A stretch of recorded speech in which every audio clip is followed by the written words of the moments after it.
Hey, all my kinetic athletes, Moral Scott here to talk to you about today's at-home workout.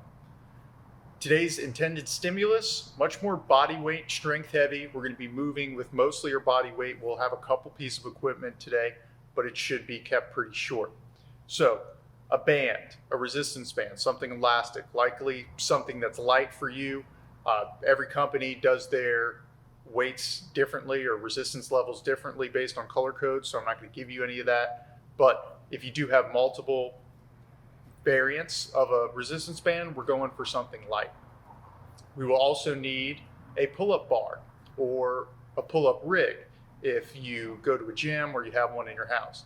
If we don't have a rig or we don't have a pull-up bar that you have at your house, what you can do is, or even at a park, what we can do is sub that out for either dumbbells or some type of weighted object that we can use instead. And we'll talk about that more as we talk about the warm-up and the workout. So let's jump into the workout. Let's jump into the warm-up. So for today's warm-up, what we are starting with is 5 0-count burpees.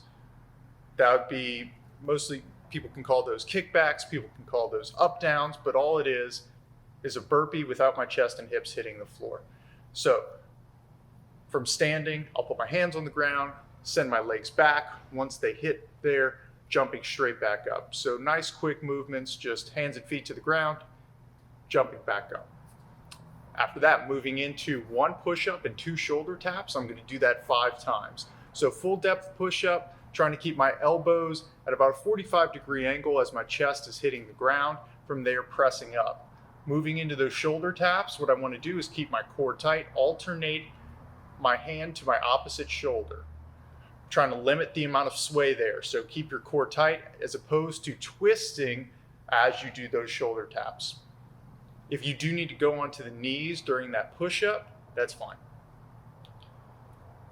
Next up, we're going to be talking about the jumping pull-up. We're going to go for 8 of these. If you have access to a pull-up bar or a rig that you have at home, should be about 80% legs here. So that bar, let's call it at least 6 inches above your head. From there, I want you to grab onto that bar, bend your knees, jump over to get your chin over. Okay. Doing those relatively quickly should be something you can cycle out. If we don't have access to a pull-up bar or a rig, what we can do instead is dumbbell bent over rows with either a dumbbell or some type of weighted object. Again, we've talked about different variants that we can use there. Maybe it's a bag that you've put heavy books in. Maybe it's a box that has a handle on it. Maybe it's a bag of rice. You can figure it out. But from bending over, so bending my knee, sending my chest towards the floor, what I'll be doing there is pulling the dumbbell, almost thinking about trying to put your hand back to your pocket. Okay, so you're keeping your chest up and your back's nice and tight that whole time, and really slowly and controlling pulling that dumbbell back. Okay, that is the warm-up.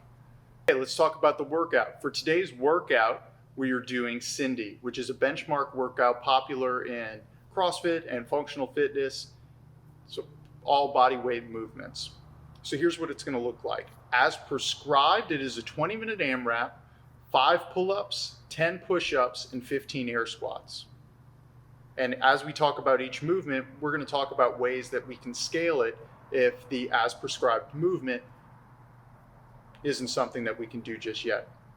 So we're going to start off with our pull-ups.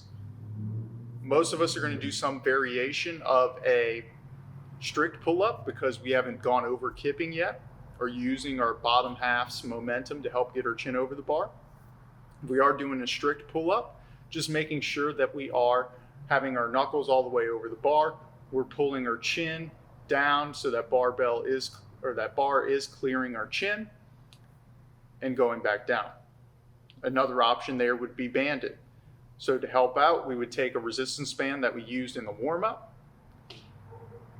and wrap it around the bar. We can use both hands to pull it down.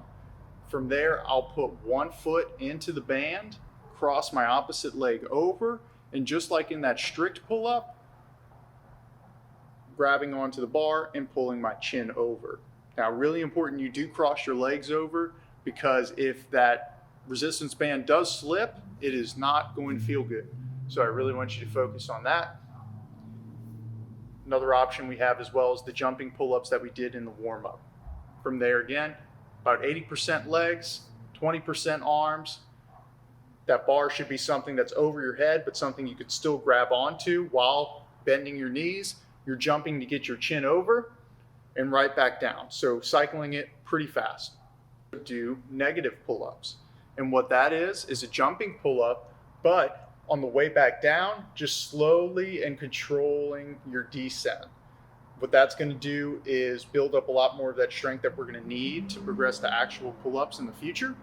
So if that's something you're interested in, that'd be a good scale for you as well. Still probably going for those 5 reps. Next up would be push-ups. I do want full depth. So whatever that means that you need to do to get there, that's what I want you to do. Now, from that high plank position, we're going to be bending at the elbows. I want to keep my elbows at about a 45-degree angle as my chest hits the floor and pressing right back up. So full depth, chest hits the ground. I extend my arms to come back up. If you do need to go onto the knees in order to achieve that, that's okay. But if you are doing knee push-ups, one thing I want you to be conscious of is not going to full depth there. Sometimes people will do their knee push-ups, but only get part way through it. So what you need to do is really squeeze your butt, lean your body weight forward. That way it's a little bit of an easier path to get to your full depth. And your last movement is going to be the air squat. So I'm going to stand with my feet shoulders width apart, standing with my feet shoulders width apart.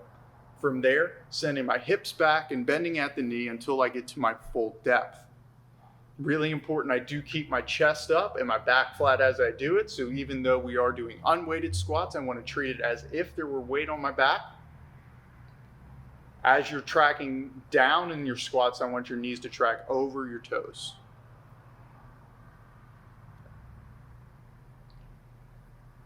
And lastly, we have our finisher for today. We will need our resistance band for this as well. We're going to go 3 rounds of either a minute or until you hit failure of these 2 movements. A banded bicep curl and a banded tricep extension. And in between those rounds, I want you to take a minute of rest. So it would look like 3 rounds. I do a minute or until I hit failure on my bicep curls. Same thing with the tricep extensions. And then moving on to your rest before you do another cycle. So let's talk about the banded bicep curls. I can either, if I do have a rig, I can wrap it around the base of the rig. I can also stand in the band, or I could wrap it around a dumbbell. Different options. We just want it to be something that's anchoring it to the floor. From there, I want to hold the band with my palms facing each other. So making a fist, but the palms of my hand are facing each other. And for there, I want to go really quick. These shouldn't be controlled reps. These shouldn't be slow reps. Very fast movement on these banded bicep curls, going for that full minute or until you can't anymore. And if you can't anymore, that's fine. Just rest until the next minute starts. After that, you can keep the band in the same place for your tricep. So you can either stand in it and just turn yourself around on the rig, on the dumbbell. But from there, what I'm going to do, same thing. I want my palms to be facing each other while making a fist. I want to keep my elbows as close in to my ears as I can. And from there, extending all the way out. Again, really fast reps. Don't want it to be something that's slow and controlled. Fast, speedy reps going till failure or until that minute mark is up. And that's what I have for the workout for today. So as always, let me know how you did, especially with these benchmark workouts. It's important to keep track of those because these will likely pop up again. And if you have any questions, leave them in the comment section below or email me at Morrill, that's MORRILL, @kineticcorporatewellness.com.